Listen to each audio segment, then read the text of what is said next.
The fake meat companies are now taking rather extraordinary measures to try to get you to eat their product. And they're joining forces with the strictly speaking meat industry. By meat industry here, we actually mean the lab-grown meat industry. They're joining forces to create a meat alternative that will taste good enough to fool consumers into buying it. And here's how they're doing it. So, I know this is a conservative news source here, but they're really the only ones willing to talk about it. Sky News over in the UK had a report that's a video and it's copyrighted, so I can't even show you clips of it here. But I'll try to put a link to it in my in the pinned comments so you can read it for yourself if you like, or watch it for yourself if you want.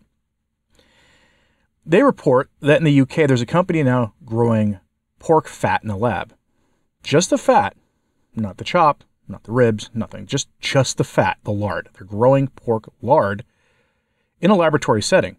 And they're doing it to then sell to some of the fake meat companies to make their, meat alternative patties, their grounds, their fake steaks and things. Now, why are they doing this? They clearly can't sell that to a vegan. Because a true vegan is not going to want to eat a lab-grown pork chop or a lab-grown, or even a soy patty that's got pork fat in it. They're not going to want to do that. They're going to object rather strongly for it and completely understand why they would want to do that. If you're a vegan, you don't eat animal fat, right? That's logical.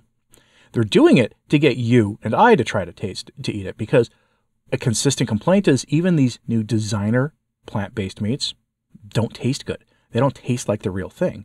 They try to gaslight you into saying that they do taste like it, but they don't. Will you try that? I won't. That sounds gross to me. Especially considering that we're talking about cultured animal cells. And they are grown in the way that you would, that researchers in a laboratory setting would grow cancer for cancer research, to try to see if they can come up with new medications to combat cancer or even cure cancer. They grow those cells in the same way they do, except on a mass scale to then use 3D printers and things to turn into steaks. And the question I have for you is, will this catch on? I reported a couple days ago that the cost of producing fake meat now is dropping dramatically, that there's a company out there using some new techniques that they have copyrighted, and they've got intellectual property patents on, and the result of that is those new processes cut their production costs by 40%. Now think about that for a second. Now the reason, of course, for that is to make it so they can compete with the actual real meat industry. In fact, compete with and eventually put them out of business, because real meat is going up and up and up in prices. And while there are certainly subsidies for the meat industry, for the cattle industry and everything else, they don't touch, they're nothing compared to the subsidies, at least in the United States, for the various traditional plant agriculture industries. And you also, the new farm bill that's coming out leans heavily into this. And there's actually vegans now chirping publicly about how the new farm bill is very good for the plant-based, vegan communities, and as a way to promote their ideas. And so if they can bring the cost of meat production down 40%, the idea is then to not only compete with, but eventually replace traditional meat in the marketplace. And so if they can bring the cost of this fake pork fat they're growing in a laboratory setting down enough, they can then bring down, in theory, the cost of those fake plant and, the Impossible Burgers and things.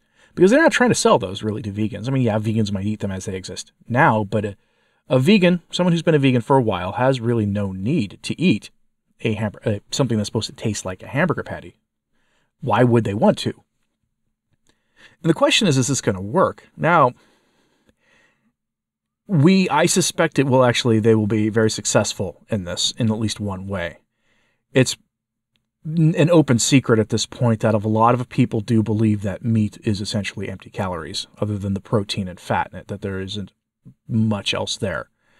It's an open secret that a lot of people have bought Beyond Burgers. They have bought Impossible Burgers. They've tried to cut down their meat consumption and replace them with plant-based alternatives. And what they have found is they're not repeat customers because they don't taste good. That's their main reason.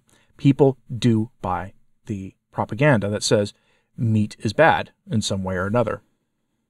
And so I do think these lab-grown meat alternatives, especially if they can sell those as being more nutritious than traditional meat, which that propaganda, I guarantee you, is coming in the next year or two. When they start that up, they're going to make inroads.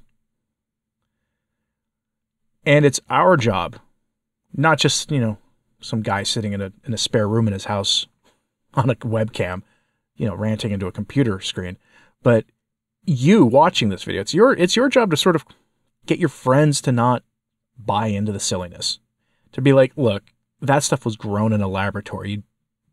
What's wrong with cows the way God made them, or the way evolution made them, if you prefer?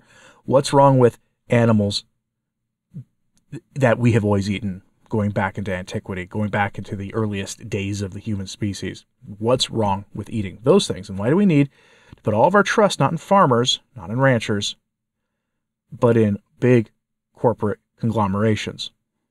It's really funny in a way, because a lot of the same people who tell you to not trust, big businesses and corporations are the same ones who then push the products of big businesses and big corporations, the plant-based meat alternatives.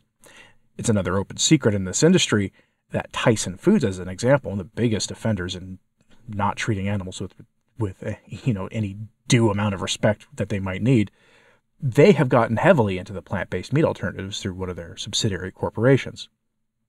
So this is coming. The meat companies are themselves diversifying because they know that there is a huge profit margin to be made, or huge profits to be made by pushing fake meat. And so we now have, out of the UK, a company specifically growing in a laboratory setting pork fat with one purpose in mind, and one purpose only: to put it into fake meat alternatives to make them taste better. What would we call that anymore? Would we just call that like a hybrid meat alternative? I still wouldn't call it meat. Like, I don't think personally that a steak grown in a laboratory should be considered meat just because it comes from cow cells. That is not the kind of thing that any human being should eat until there have been long-term studies on the health effects on it. But of course, that won't happen. So let me know what you think. Are you surprised that there's a company now, and where there's one, there will be more, that there are now companies producing fake pork by growing it in a laboratory, the fat of it, specifically to sell to people who want to eat less meat, but who are not vegan, by putting that pork fat into fake meat alternatives to make them taste more like the real thing? Because we all know fat's where the flavor is. You ever done any grilling, you know that to be true. Let me know about what you think about this in the comments. Are you surprised? Do you expect to see more of this? Where there's one company, there should be another and another and another, right? How badly do you think this is going to spread? And how soon do you expect to see the lab-grown meat on the store shelves at your local Walmart or Aldi? Let me know in the comments. Hey, like and subscribe if you haven't. It does help. So sharing this on social media, that helps too. I'm Anthony Stein, the Practical Carnivore. Thanks for tuning in.